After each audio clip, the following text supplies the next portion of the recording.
Om Shri Babaji Namaha. Om Shri Lahiri Mahasayaji Namaha. Om Shri Yukteswarji Namaha.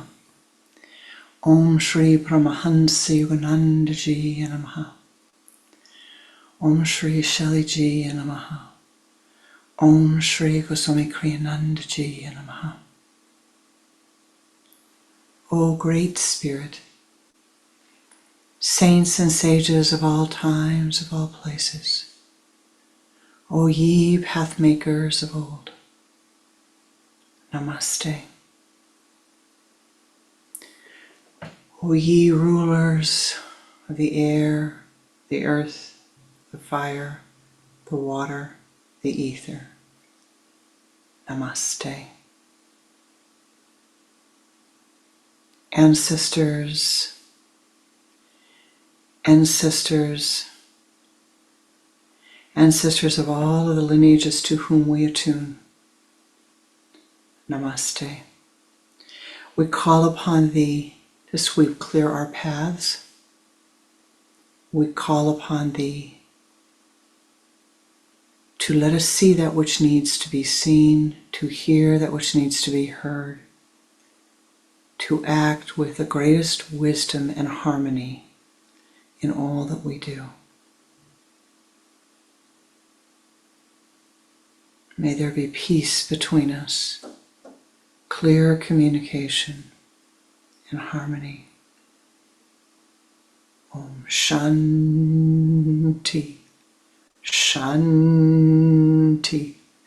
Shanti. Om Shri Ravi Namaha. Om Shri Chandra Namaha. Om Shri Mangala Namaha. Om Shri Bodhi Namaha. Om Shri Brihaspati Namaha. Om Shri Shukra Namaha. Om Shri Sani Namaha. Om Shri Rahu Namaha. Om Shri Ketu Namaha.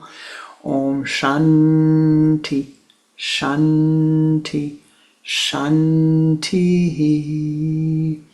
Om Shanti, Shanti, Shanti.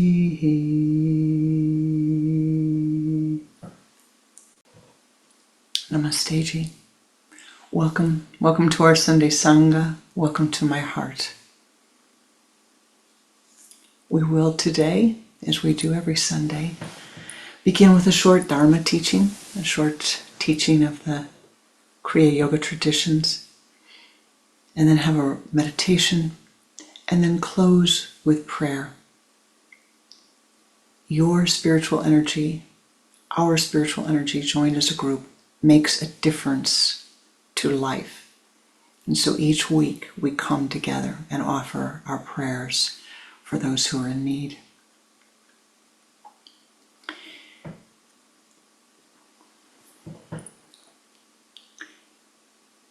Once upon a yogi time,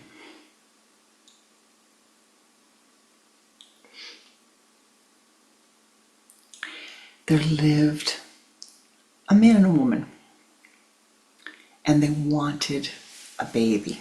They really wanted a baby. I don't know why, but they did. They wanted a baby. They wanted a baby boy. Very important. After much trying and praying and offering of sacrifices and everything that they could think of to do, they had a boy. Now, they had a very strong tradition of how children were to be raised in their family, in their culture. They came from a good family. But their desire for a boy was so strong that they forgot everything that they valued, except that they had this boy. They began to raise him. Every time he cried, they rushed to see what did he want, what did he want, what did he want, what did he need, what did he need. And this continued was fine when the baby was 2 months old, 5 months old, but it continued.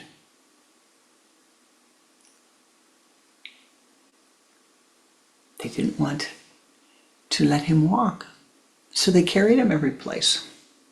He shouldn't have to have his feet touch the ground. He shouldn't have to fall. They carried him and carried him and carried him and carried him and carried him. You can imagine he grew up to be a rather single-sided person. He grew up with the idea that anything that he wanted out of life was going to be given to him. For his parents did everything they could to give him, fill every little whim that he had. But they forgot to teach him how to solve life's challenges. Eventually he learned to walk, but he never learned to stand up when he fell. He never learned how to deal with the challenges of life. He never learned how to attune to the divine. Mom did it. Dad did the pujas. Mom did the praying. They never taught him. Oh, not very good. Not a very good existence for him. And yet, in one way, his parents felt, oh, wonderful child. He's happy, everything's going to be just fine for his life. But guess what happened? One day, Papa gets sick, and Papa dies. And Mama's the only one there to take care of the boy. She does her very best. He wasn't a boy anymore, he was a man, leaning on her. Leaning, not able to stand on his own. And in a very short time, Mama left the earth, leaving a crippled soul, a crippled son, a son who had been so spoiled that he was blinded to the nature of life. He felt that anything that he desired in the moment should be given to him. And he acted like that. Mama gone, Papa gone, he's by himself.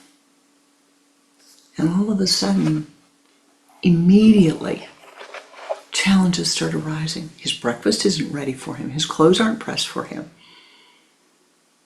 The rent isn't paid for him. The car isn't driven up to take him wherever he wishes to go.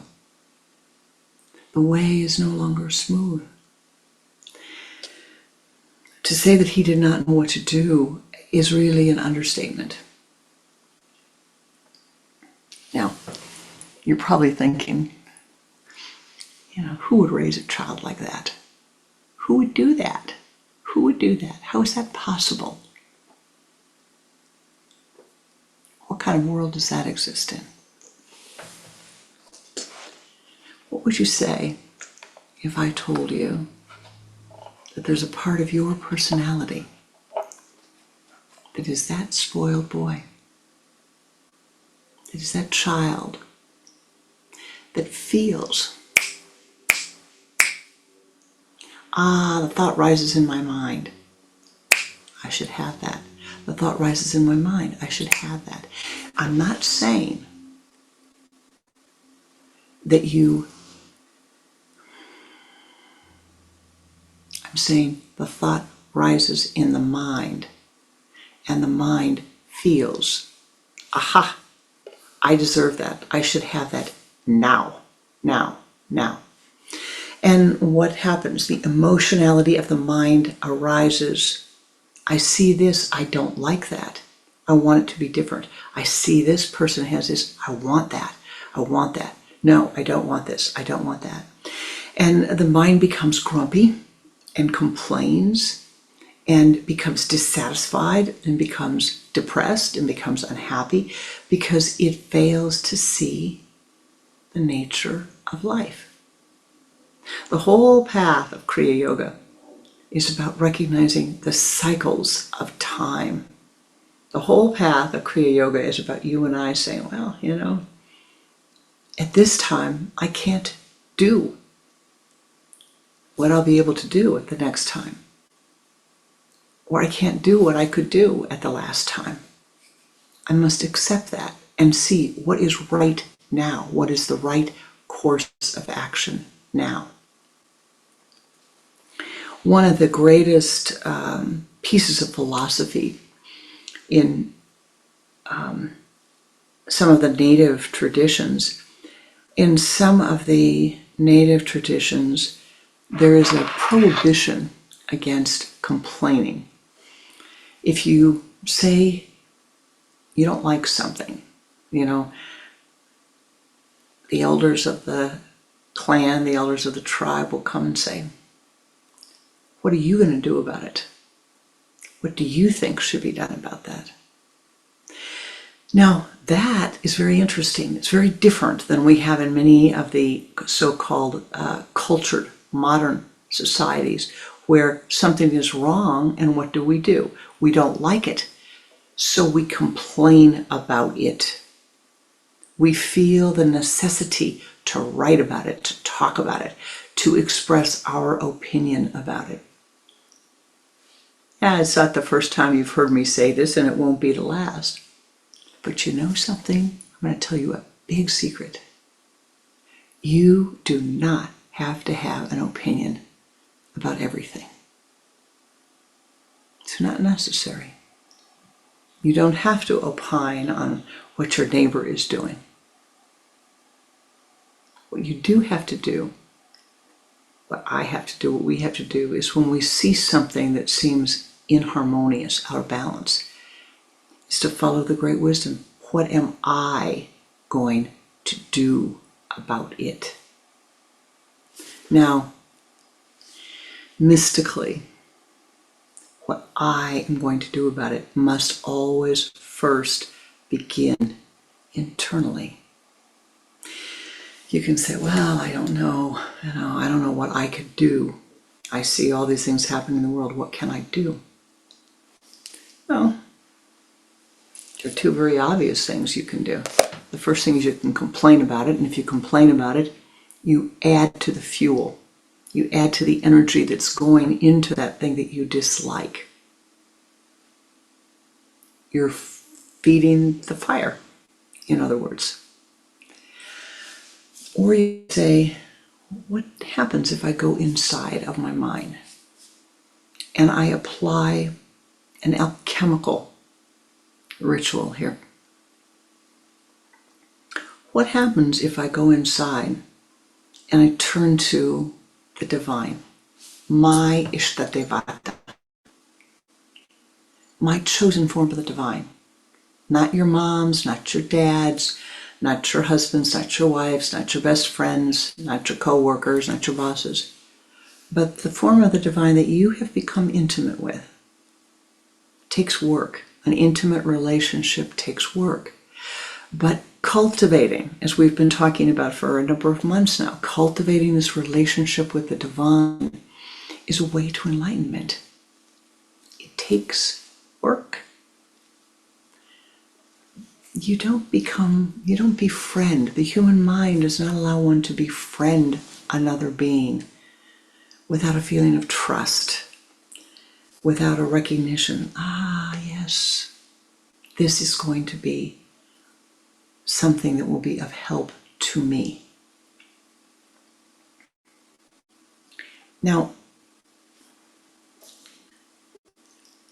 we have two important concepts here, very, very important concepts.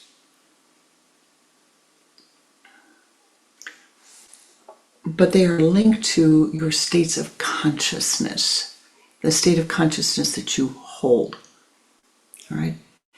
Now, that first state of consciousness, as it relates to your Ishta Devata, as it relates to life, as it relates to your presence in life, is your capacity to give and your capacity to receive. Now, many, many, many people would say it's easy to give, but they have trouble receiving. Or you could be like the boy at the beginning of the story who couldn't give, didn't know how to give, but could receive, receive, receive, receive, receive. Either is an imbalance. To just receive is an imbalance. To just give is an imbalance. And so there must be work, effort that is done to say, how do I change my thinking patterns? How do I change my living patterns? What do I do to be able to find happiness, to be able to find enlightenment, to be able to find greater joy, to be able to find peace in the midst of the chaos? What is to be done?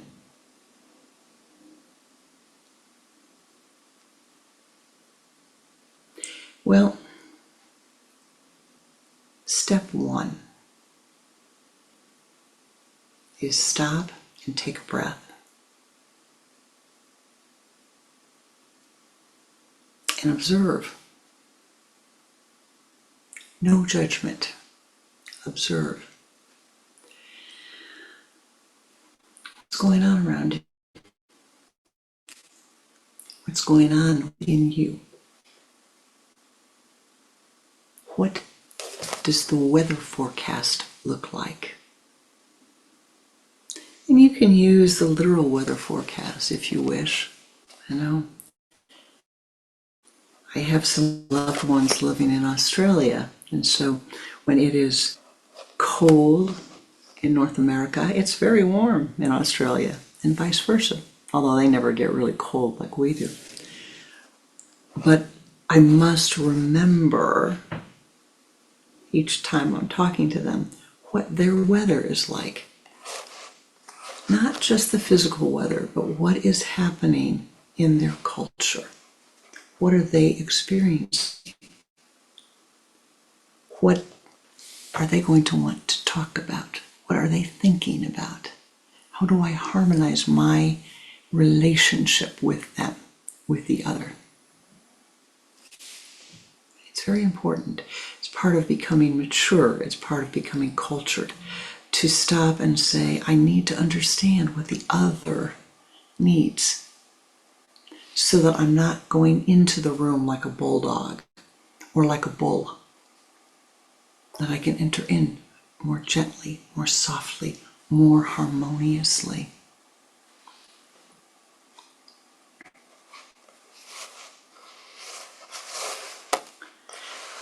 Giving and receiving.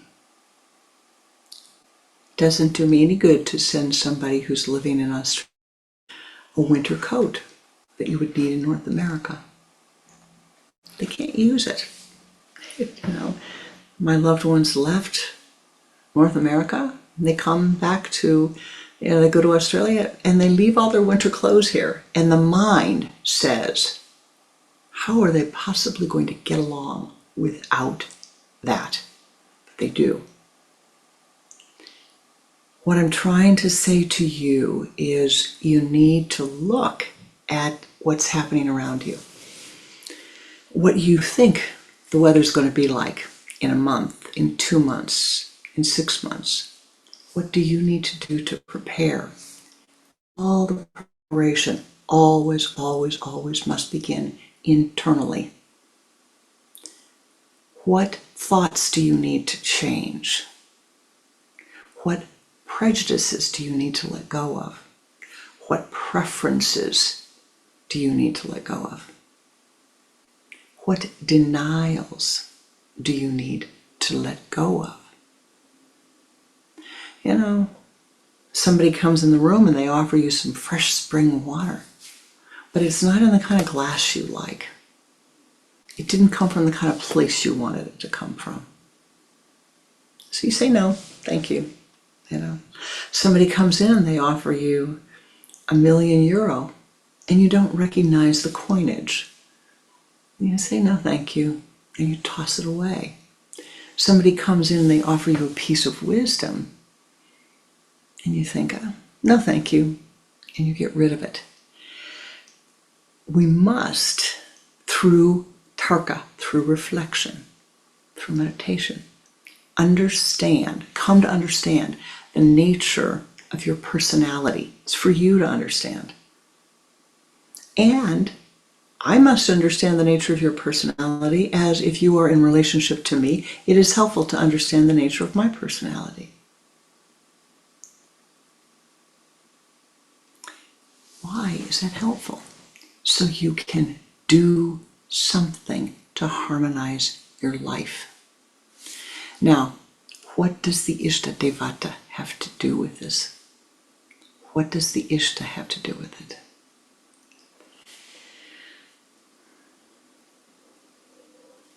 Vivifying your relationship, and we're going to do a ritual in a little bit. Strengthening your relationship with your Ishta Devata. Your Ishta is the form of life that accepts you.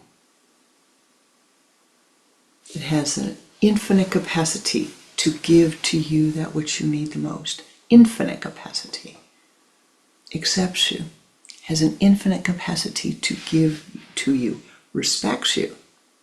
Supports you. Does not mean that the Ishta Devata is a cosmic bellhop that is going to jump every time you say, gimme, gimme, gimme, gimme, gimme. All right?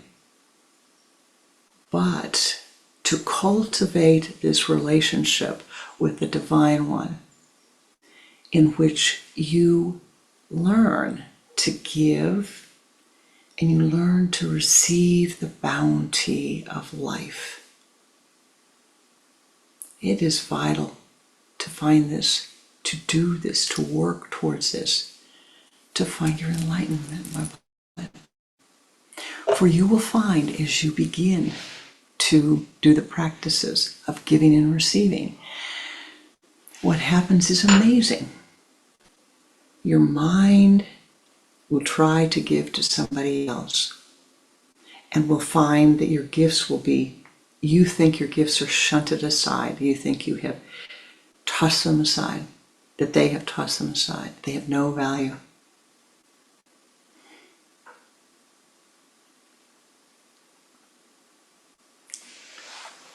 That says something about you and what you feel your gift is worth. If you think somebody else will not accept it, then there's something in the way that you've given it, something in the way that you have the attitude with which you've given it, something that is out of balance within you. And that can be changed. There's no need to be critical about it. It can be changed. It's no different than the plumber coming to talk to Shelley, and Shelley studying plumbing for 2 days ahead of time. So he knew the words. He knew the language that the man spoke. It's no different than learning Italian when you go to Italy, or French when you go to France. Enough to know that you never walk in a shop without saying, bonjour monsieur, bonjour madame, merci beaucoup, au revoir. You don't just walk in and walk out. What you're trying to do along the spirit path is find a way to harmonize with life. That's what it's all about.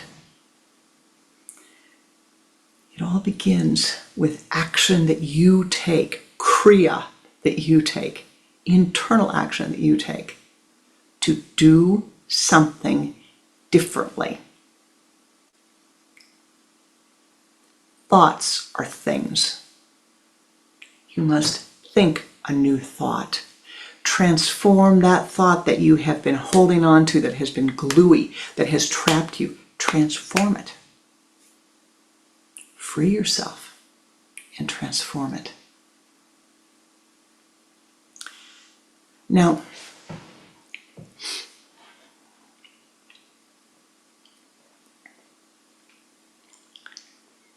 there is this thought that too many people, many people have, let's just say, don't judge whether there's too many people, but it's very common for people to think. And that is that what you think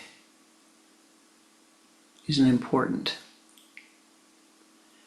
What you think, the thoughts that you think, are more powerful than the words that you say, which are far more powerful than the physical actions that you take.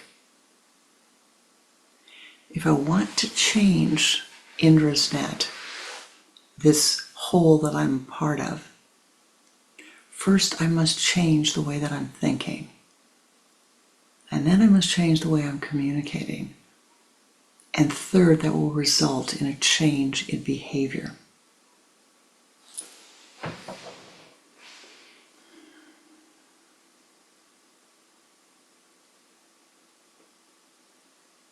Begin by cultivating non-judgmentalness. Vivify, strengthen your observer practice. Hold that golden, the blue light of self-awareness above your mind 3 feet. Very, very key. Let go of the judgmentalness so that you can see. Obscures your vision. It obscures. You cannot see from the sun center if you're judgmental. If you're judgmental, the sun center is blocked. You're seeing from this side or from this side. You are not seeing clearly. To see clearly, you must let go of the judgmentalness of the mind.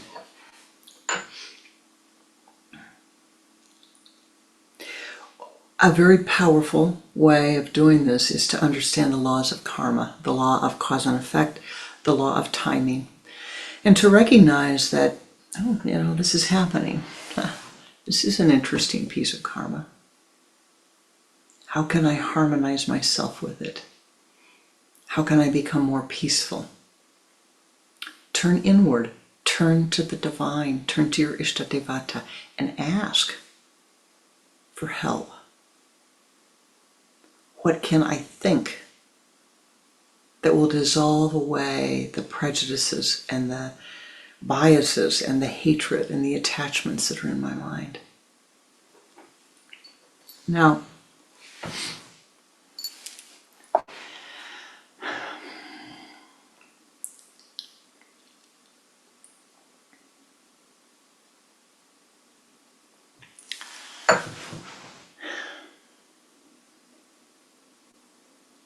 I'm not saying that there are life experiences. I am saying there are life experiences which are difficult. There are things that you see which are difficult. And we are living in a time, my beloved, where you are seeing, you have the capacity to see many, many, many difficult things happening around the world in ways that we didn't before. And this amplifies the emotionality of the mind. It also gives you a greater opportunity for spiritual discipline. Use gratitude. Offer every good thing that you have in your life at this moment. Every good thing you have in your life. Pick up the practice of offering it. Call your Ishta Devata. Wake up every morning and say, thank you for the sunlight. Thank you for the trees, for the flowers. Thank you that I can breathe. Thank you that I can get up out of bed, that I have the strength to do this, that I can communicate. And then you thank for whatever it is that you're grateful for and offer it to life, that those who do not have what you have will also be blessed by the goodness and the beauty of life. And then take a minute and be quiet and accept it back from life.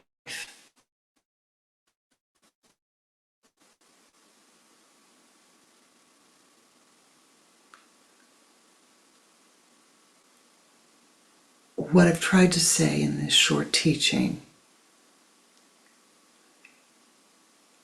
I'm not sure how well I've said it, but I've tried to share with you the fact that we must, each of us, use Kriya, your efforts that begin with changing your thoughts, that begin then with changing your speech, begin then with changing your behavior. But you must observe the thoughts first and recognize How am I crippling myself? How have I been crippled? How have I been tilted, if you will? Walking around like this, walking around like that. By my attachment to my preferences, by my judgmentalness. What have I done that I have been crippled?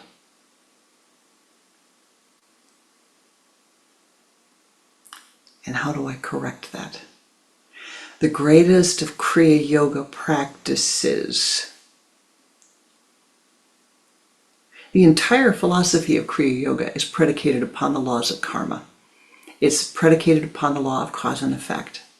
And it is predicated upon your ability, my ability, any human's ability to soften that karma, to neutralize that karma. If one being can do it, all beings can do it. The entire philosophy, everything that we do is done with the intent of softening and neutralizing the karma. So how do you soften the karma of the culture that we are living with, of the environment that we are living in? Being gentler, being kinder, being more compassionate, being less judgmental, and recognizing, isn't that karma? What am I going to learn from this? How am I going to become wiser and kinder? And now we will go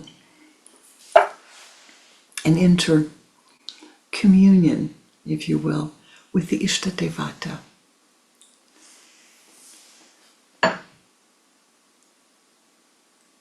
Today I'd like you to remember this. Of all those souls that love you, that accept you, that respect you, of all those souls that you love, that you respect, that have respected you your whole life, whether they're here or they're not here. Of all those that you don't care for, or that you think they don't care for you. Hard to believe, isn't it? There is one. Your Ishta Devata. It is there for you. You have helpers, is what I'm saying.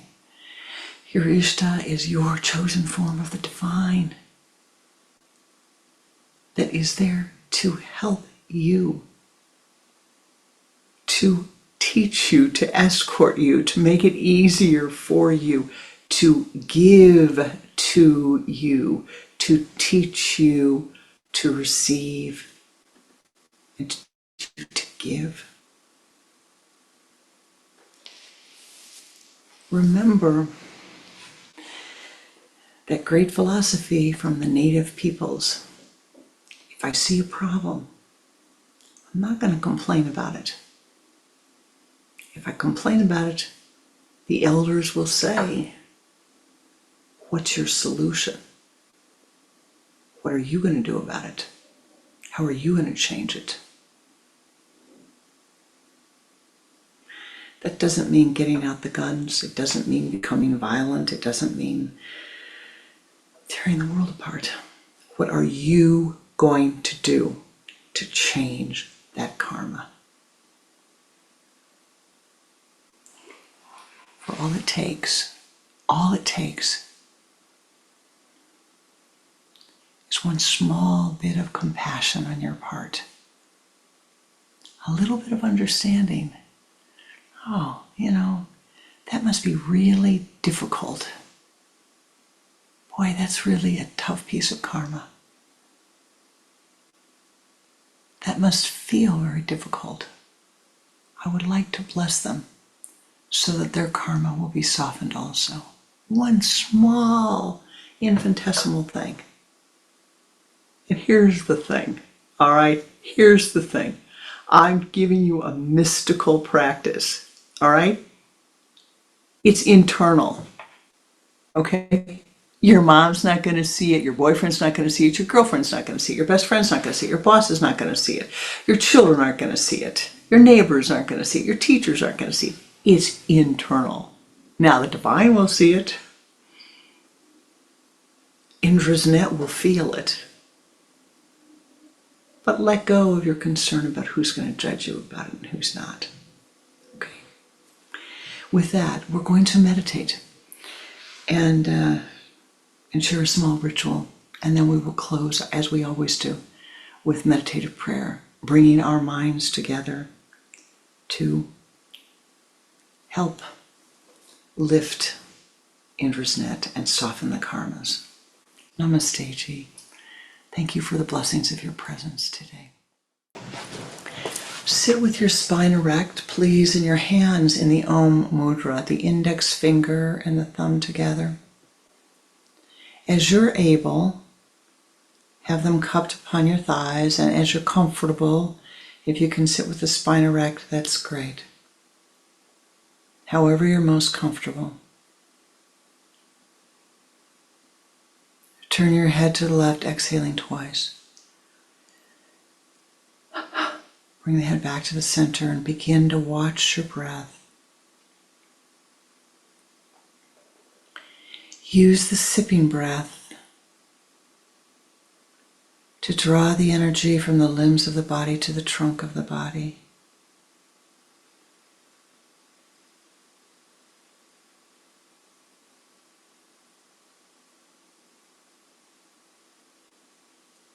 From the trunk of the body, draw the energy into the spinal column.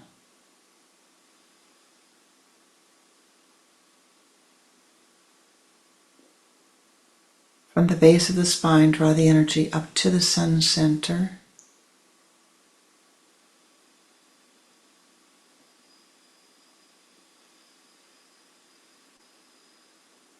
And move that energy as a golden ball of light out in front of you.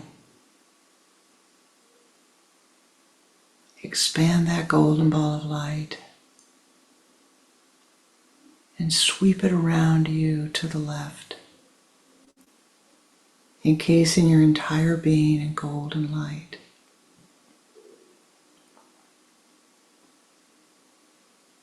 And do this 3 times.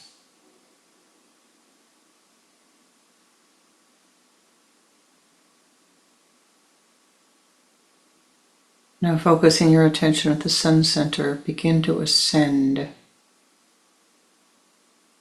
above the room you're in, above the building. Ascend as high as you are able.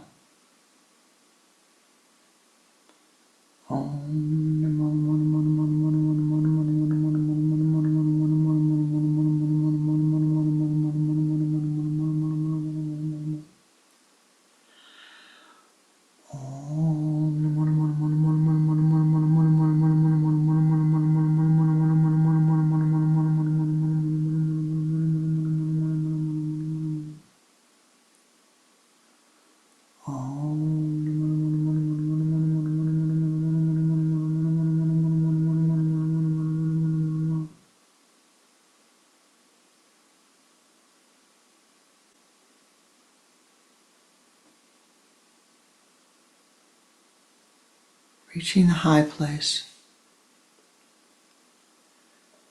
find a comfortable place to meditate.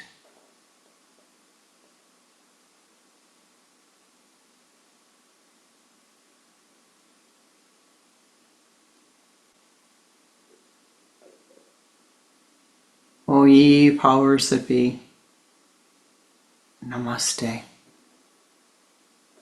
We call upon thee at this moment to be with us. Most beloved and precious Ishta Devata, in all of thy names and all of thy forms, we call upon thee.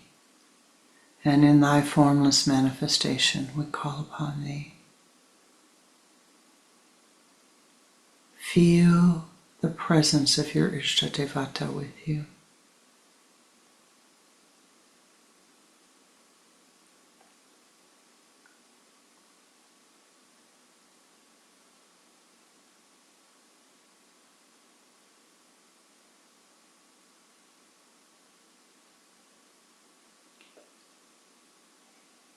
Gaze into the eyes of your Ishta. Feel your eyes turn to your sun center, the point between your eyes. And with that inner eye, gaze into the divine.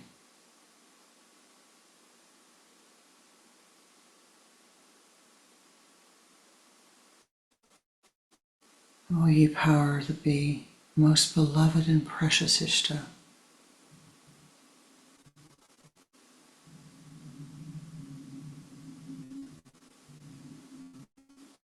Help to you today.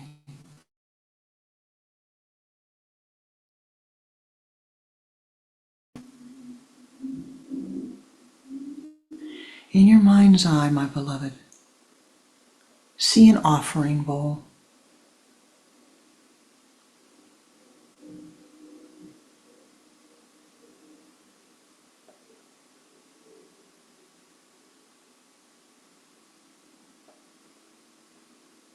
And now into the offering bowl, you're going to place all of the hurt and difficulties, your worries and concerns of this moment.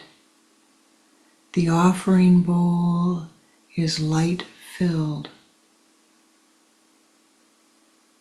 This is not complaining. You are offering all of the hurts, concerns, and worries of this moment, knowing that your Ishta is here and will accept those offerings.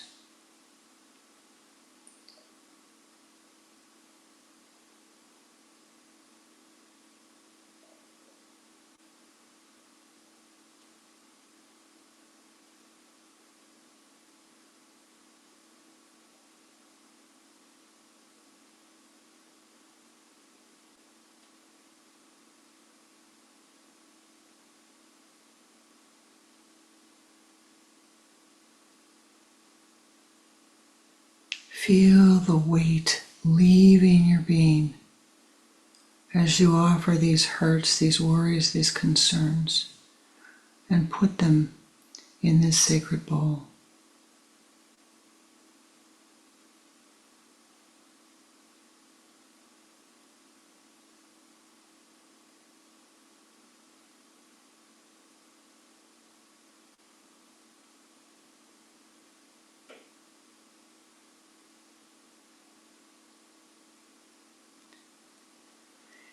And now breathe your breath upon the offerings.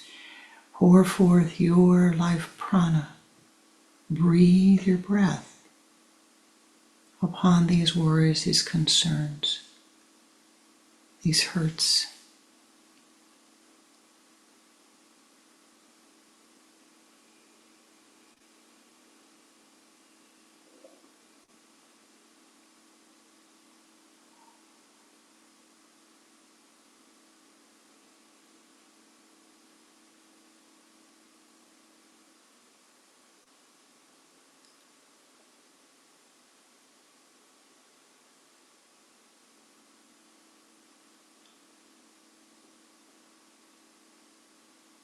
Now, my beloved,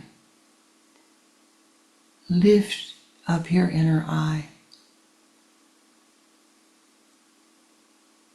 and see, feel, hear your Ishta reaching for the offering bowl, gazing upon you with love. The light shining brilliantly from your Ishta.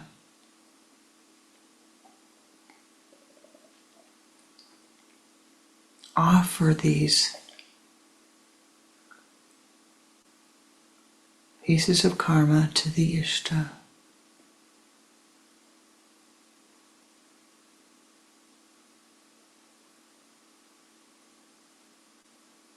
Feel your Ishta accept them.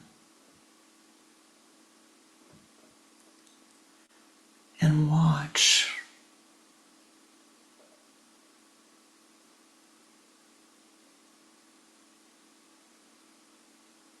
Your Ishta takes your offering bowl and absorbs it at the heart center.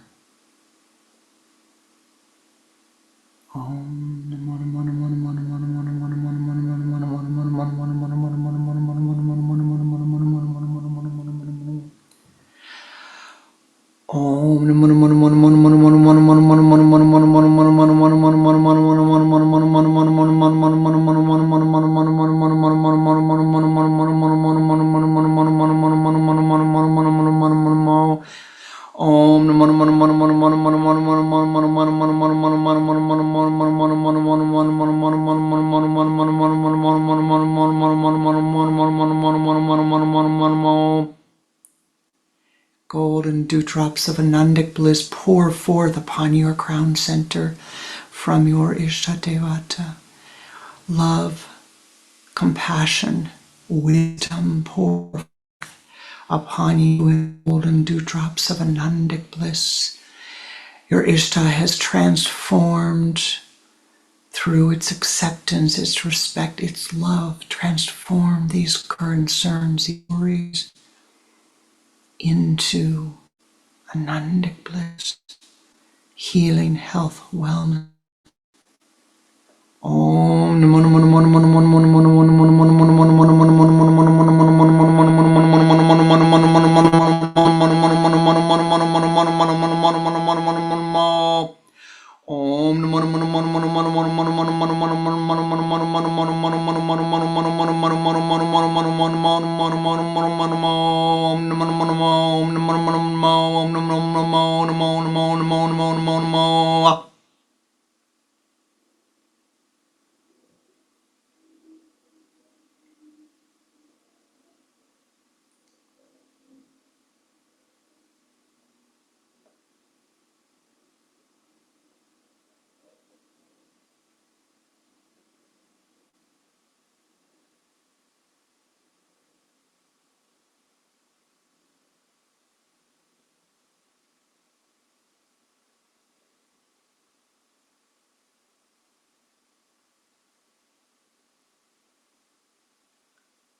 Accept the blessings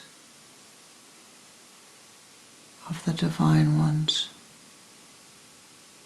Accept the blessings of life pouring forth upon you.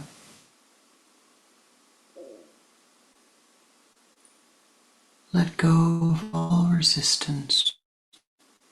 Let go of all judgmentalness.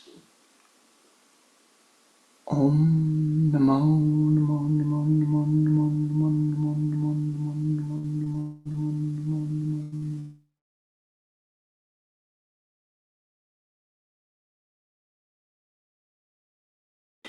Give, let go, give all that needs,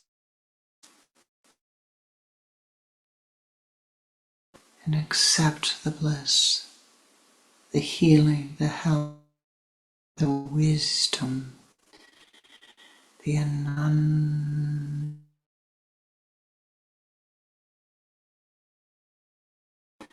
Ananda, Ananda, Ananda,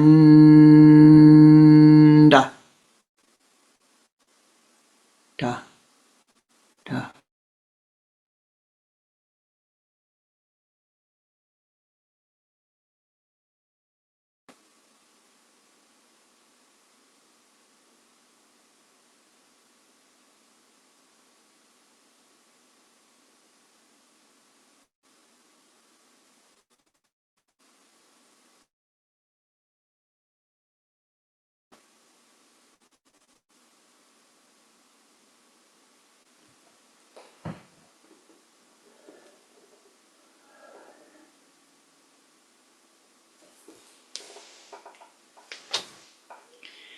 In your own words, thank your Ishta for the blessings.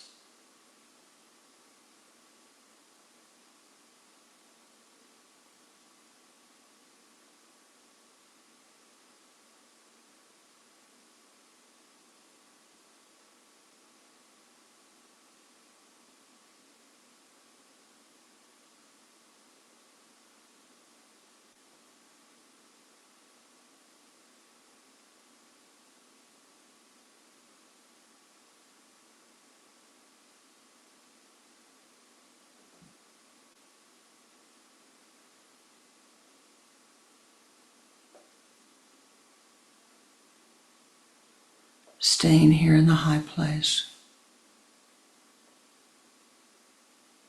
You and your Ishta and you, I and my Ishta and I.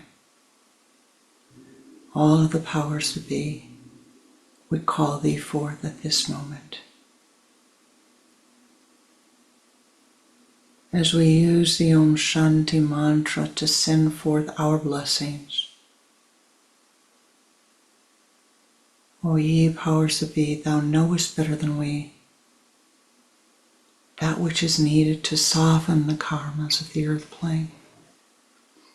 We ask thee at this moment to send forth thy blessings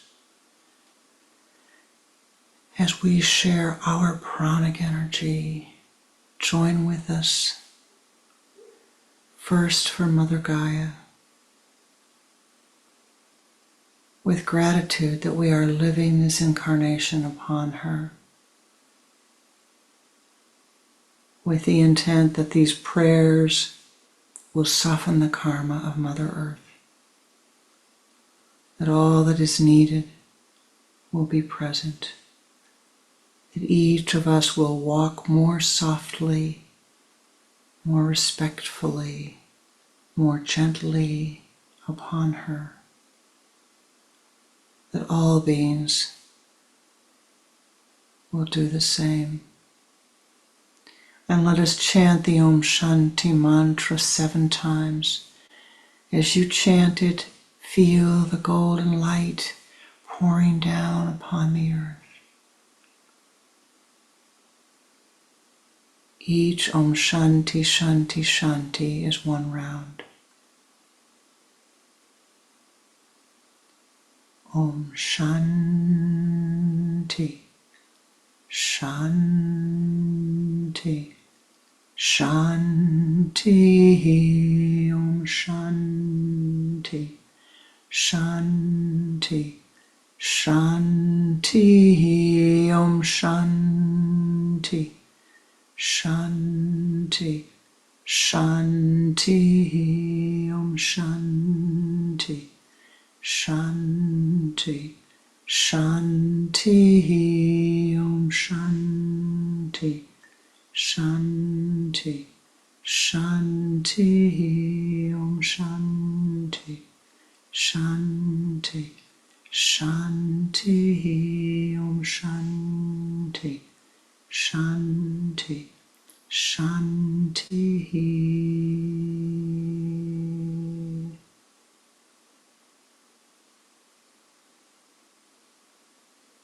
O ye powers that be, join with us as we send forth our blessings to all of those beings who are living with water insecurity, with food insecurity,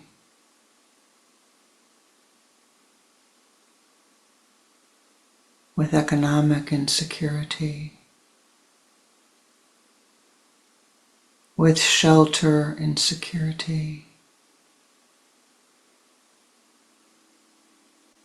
We offer this clear spring water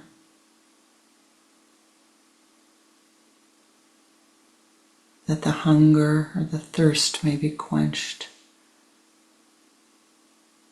This organic, beautiful fruit that the hunger be filled. This golden shawl of light, that there always be shelter.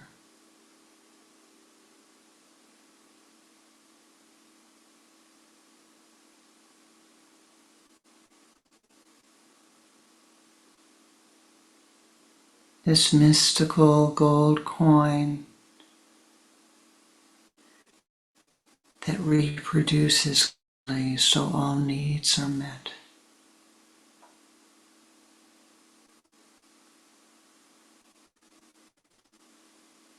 Let us chant the Om Shanti mantra again 7 times, feeling these gifts pouring down upon the earth as they are needed.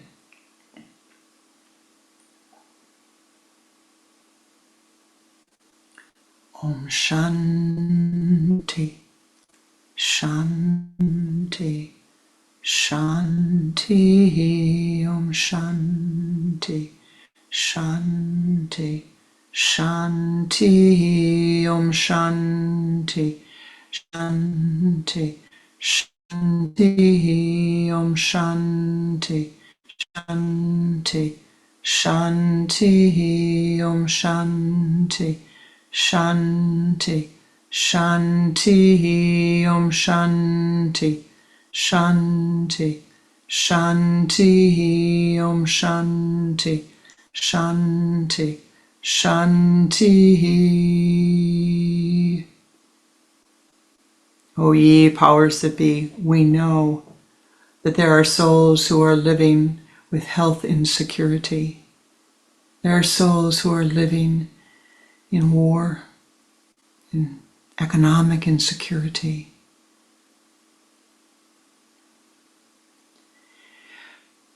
Who are living with loneliness, who are living with discouragement. O ye powers that be, thou seest and knowest far better than we what the needs are. We ask only this one thing. With our intent, with our meditative energies, join with us that the karma may be softened, that the karma may be softened, that the karma may be softened. Again, the Om Shanti mantra, focusing your attention at the sun center and feeling the golden dewdrops pouring forth from your sun center upon the earth, that the karma may be softened.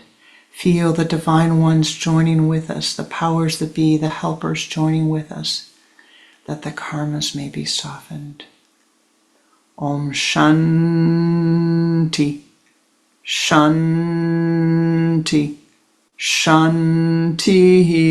Om Shanti, Shanti, Shanti. Om Shanti, Shanti, Shanti. Om Shanti, Shanti, Shanti. Om Shanti, Shanti, Shanti. Om Shanti, Shanti, Shanti. Om Shanti, Shanti, Shanti.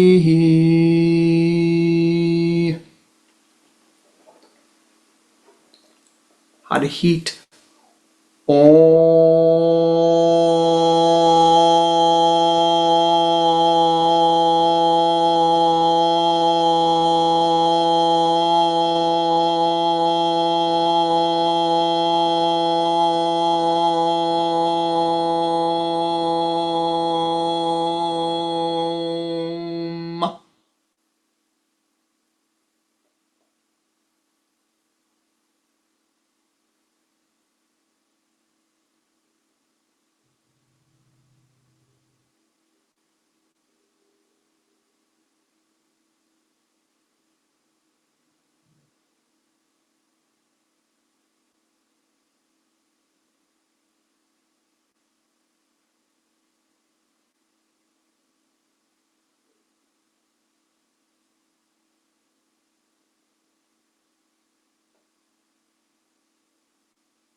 Hold on to that light. Hold on to the feeling. Om Tat Sat Om. Thou art that. Thou art Om. The very breath of life.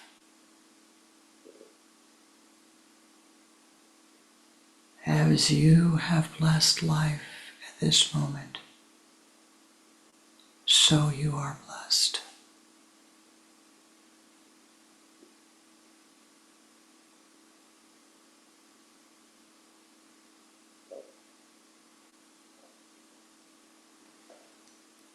Om Shanti, Shanti, Shanti. Namaste Ji. I thank you for your blessings, for the blessings of your spiritual energies, for your meditative energies. They are needed. They are valuable. They are a blessing. Namaste Ji. Namaskar.